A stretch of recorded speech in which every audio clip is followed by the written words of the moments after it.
자, 저희가 준비한 첫 번째 소식은요, 북한 미사일 얘기입니다.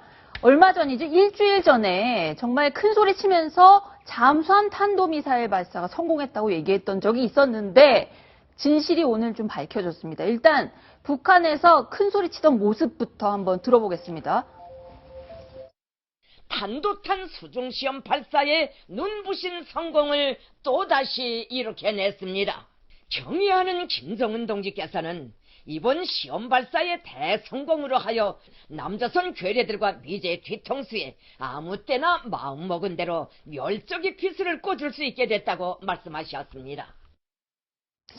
자, 이정은 위원 오늘 국방부에서 공중 폭발해서 그냥 아무것도 아닌 그런 발사가 됐다라고 오늘 백브리핑을 했다고 하는데 얘기를 좀 소개를 해주시죠. 좀 말씀드리겠습니다. 제가 그전에도 군사작전이라고 하는 건 뒤통수 치기라고, 뒤통수 떼기라고 몇 번 말씀드렸는데 북한도 우리 방송을 많이 보는지 뒤통수에 멸적의 비수를 꽂을 수 있게 됐다 이렇게 얘기했네요. 네.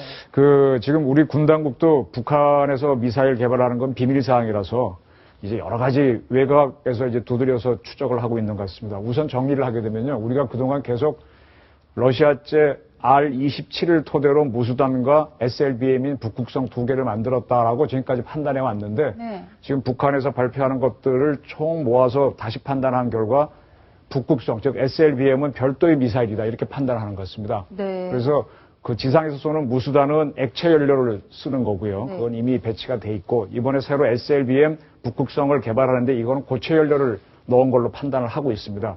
그리고 무수단은 1단, 2단 단분리가 없이 그냥 날아가는 거였는데 이번에 그 SLBM은 단분리가 되는 걸로 지금 판단을 하고 있습니다. 북한이 이렇게 발표를 했기 때문에. 근데 이번에 단분리를 하는 거는 보통 우주상공, 즉 지상에서부터 100km 이상 올라가서 우주에서 분류됩니다. 우리 왜 나로 쏠 때 보게 되면 불이 툭 떨어지는 거 나오죠? 근데 이번에 30km밖에 비행 못했기 때문에 단분리가 되기 전에 터졌다. 그래서 실패다. 이렇게 판단을 우리 쪽에서는 백브리핑을 한 걸로 알고 있습니다. 이유가 뭘지 되게 궁금한데 그게 30km로 간 것도 3개로 조각이 나눠진 다음에 그나마 멀리 간 게 30km라고 그러더라고요. 아니 30km쯤 가서 터지면서 그렇죠. 떨어지는 것들이 있으니까. 그 정도로 실패를 했다는 건데 원인이 아까 말씀하신 것처럼 고체 연료 때문일까요? 아닙니다. 그 고체 연료인지 액체 연료인지 모르죠. 모르는데 이게 미사일이나 로켓은요, 발사하기 전이 가장 무겁습니다. 연료를 가득 채우고 있지 않습니까? 그때 이제 엄청난 진동이 나면서 뿜어 올립니다. 위로 올라가게 되면은 이 무거운 걸 올리려니까 이 진동이 어마어마하게 나거든요. 그래서 그 연료라든지 그 다음에 그 산소 같은 것들이 액체 산소라 해가지고 액체 산소 같은 경우는 영하 170도까지 내려가게 합니다. 그러니까 이게 조금만 영하 150도만 돼도 기화가 돼갖고 터져버리거든요. 그래서 그 진동을 이겨내야 되고 보온, 즉 완전한 본행을 해야 되는데 그게 문제가 생기면 바로 리크가 되면서 폭발이 나는데 우리도 과거에 나로가 그런 식으로 터진 걸로 알고 있습니다. 그래서 아마 진동을 이기지 못하지 않았겠느냐. 고체 연료, 결국 연료 문제가 되겠죠. 그래서 저런 게 아직 충분히 안 됐고 그게 올라간 다음에 단분리도 못하고 실패했기 때문에 아직은 더 성공하려면 더 많은 노력을 북한은 해야 될 것 같습니다. 네, 황일도 기자. 그런데 미국은 말이죠. SLBM보다 그 중거리 무수단 미사일 발사 실패, 여기에 더 의미를 두는 것 같습니다. 미국의 전략사령부가 성명을 냈는데요. 어떤 내용입니까? 예, 북미 항공우주방위사령부, 이제 영어로는 노레드라고 줄여서 부릅니다. 북한이 발사했으나 실패한 무수단 중거리 미사일 2발에 대해서는 북미 지역에는 위협이 안 된다는 평가를 내렸다라는 성명을 발표를 했습니다. 네, 근데 저희가 알기로는요, 무수단 중거리 미사일은 3,000km 사거리고, 그럼 뭐 괌이나 알래스카 정도잖아요? 그런데 굉장히 짧은 사거리인데, 왜 그렇게 미국이 신경을 쓰고 성명까지 발표하는 건가요? 그러니까 최근 들어서 가장 미국 측 전문가들이 주목하고 있는 부분은 작년 10월에 북한이 공개한 KN-14라고 불리우는 대륙간 탄도탄 미사일입니다. 그런데 이제 3월 말에 북한이 공개한 ICBM 연료 엔진 실험이다라고 공개한 사진을 보면 이게 2개의 액체 연료 그 화염이 2개가 동시에 나란히 뿜어져 나오는 엔진 구성을 갖고 있는 걸로 되어 있거든요. 그다음에 이제 KN-14 미사일의 뒷공무늬 사진을 3월 중순에 북한이 이렇게 슬쩍 공개를 한 적이 있었는데 사이즈나 이런 것들을 보면 이 무수단 엔진 2개를 붙인 거랑 정확하게 일치합니다. 다시 말씀드리면 무선 엔진 2개를 장착을 한 게 KN-14의 기본적인 구성이 되는 거고 무선 엔진이 성공을 하게 되면 당연히 그걸 2개를 붙인 KN-14는 자연스럽게 성공을 할 수가 있게 되는 가능성이 높아지는 거니까 미국으로서는 ICBM이 상당히 높아졌다고 평가를 할 수 있게 되는 거죠. 그러니까 지금 그림에 나오지만 무수단 미사일 2개를 합친 추진체로 KN-14를 만들겠다. 그렇습니다. 이걸로 미국 본토를 공격하겠다. 사거리 10,000km짜리요. 그렇습니다. 예. 그게 애초에 시나리오였고 그걸 열심히 보여줬단 말이죠. 3월 중순부터를 가만히 되돌아보시면 북한이 이제 ICBM의 대기권 재진입 기술을 실험한다고 해가지고 막 화염 뿜어내는 앞에 미사일 그 노즈콘 부분을 시험을 한 게 있었고 그거에 실을 수 있는 탄두를 소형화했다라고 해서 김정은이 시찰을 하면서 보여준 그런 장면들이 있었는데 이게 사실 다 알고 보면 북한이 이미 미국으로까지 날아갈 수 있는 ICBM에 핵을 장착할 능력을 갖췄다라고 말하고 싶었던 거였고 그거의 결정적인 그 관문이 무수단이 성공을 하는 거였겠죠. 그래서 할아버지 김일성의 생일 태양절 4월 15일 날 중거리 미사일을 쐈는데 그게 실패했군요. 그렇습니다. 그러니까 그 실수를 뒤엎으려고 SLBM을 쏘고 또 무수단을 쏘고 또 실패하고 이렇게 완전히 스텝이 꼬여버린 그런 거네요. 이렇게 스텝이 엉키고 나니까 이제 미국 입장에서는 그러면 북한이 가지고 있는 것 중에 미 본토로 날아올 수 있는 미사일이 과연 있기는 한 거냐? 아마 없는 것 같다. 고로 이제는 북한의 ICBM은 미 본토에는 위협이 되지 않는다라고 성명을 발표할 수 있게 된 거죠.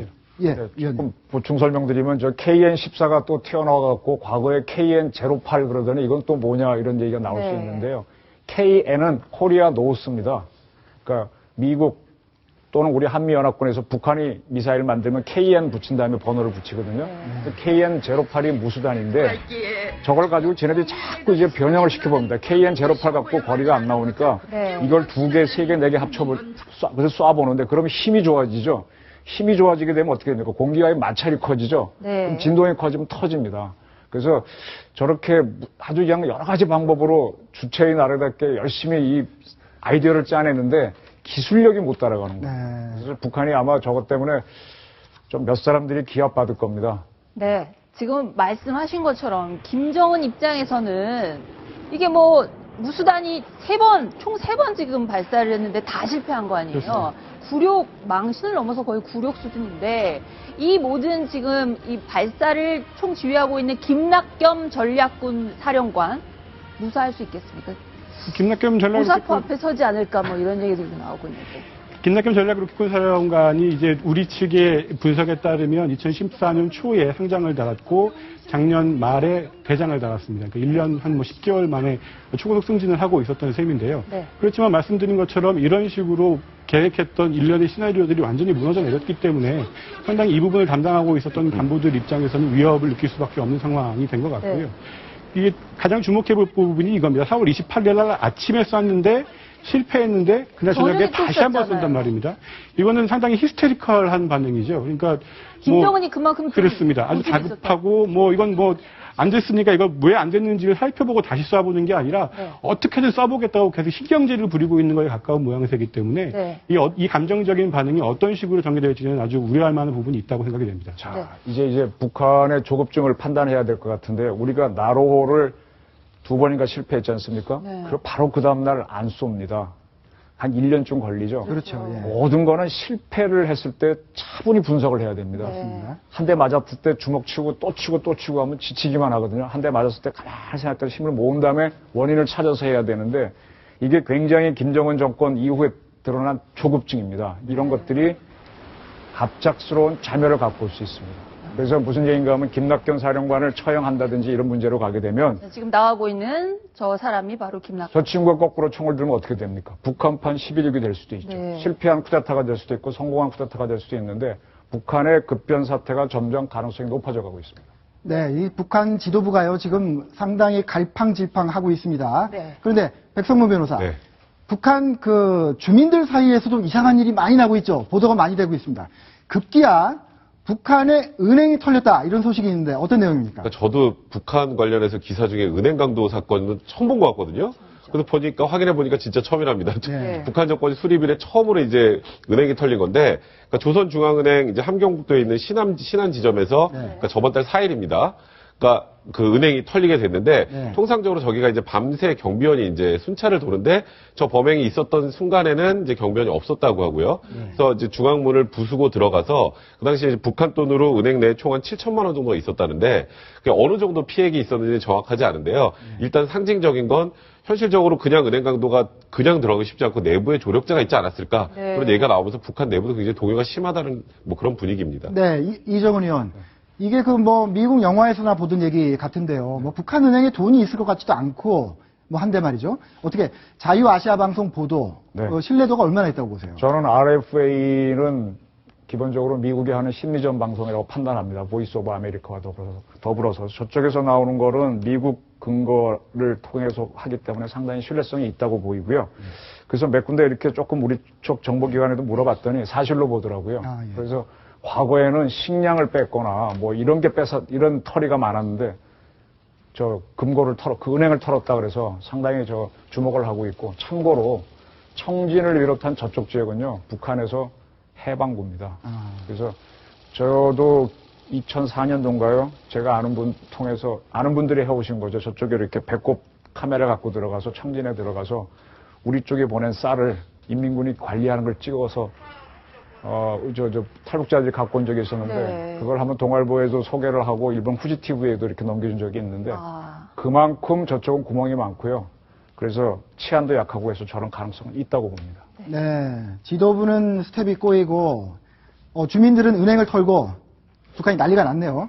그래서 열심히 지금 군중훈련을 하고 있다고 하죠, 심정수 앵커. 네, 황일도 그 기자가 혹시 평양 상황에 대해서 좀 취재를 하셨다고 알고 있는데 지금 아무 일도 없다는 듯이 군중대회 6차 때, 그 할아버지 때 6차 때는 뭐 어마어마하게 군중대회가 열렸었는데 비슷하게 하려고 지금 이제 나가는 게 옛날에 80년 10월 10일 그때 얘기인데. 예, 80년에 열렸던 6차 당대회 때는 100만 명 규모가 참가하는 군중 시위를 열었고 5만 명이 참가하는 집단 체조 행사 엄청나네요. 그런 식으로 했던 적이 있었습니다.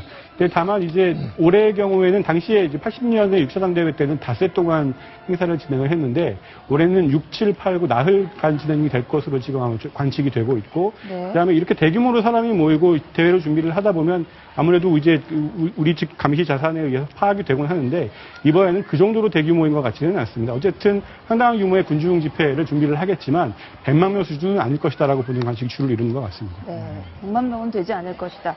자, 이제 아까 조금 전에 북한의 뭔가 새는 균열 같은 얘기들을 했는데 이번 유경식당 그 집단 귀순한 분들 있잖아요. 그 얘기를 북중 국경에 있는 분들은 한국 분하고 전화를 해서 들었다고 하는데 이게 무슨 얘기입니까? 예, 그 역시 마찬가지로 자유아시아 방송이 일본 아시아 프레스를 인용을 해서 보도한 내용이었는데 이렇게 생각하시면 됩니다. 이게 그 중국 쪽과 가까이 닿아 있는 북한의 접경지대에서는 중국 쪽이 휴대전파가 넘어갈 수가 있죠. 그래서 남한이나 혹은 외부 세계와 이 전화통화가 수시적으로 이루어지고 있는 측면이 분명히 있습니다.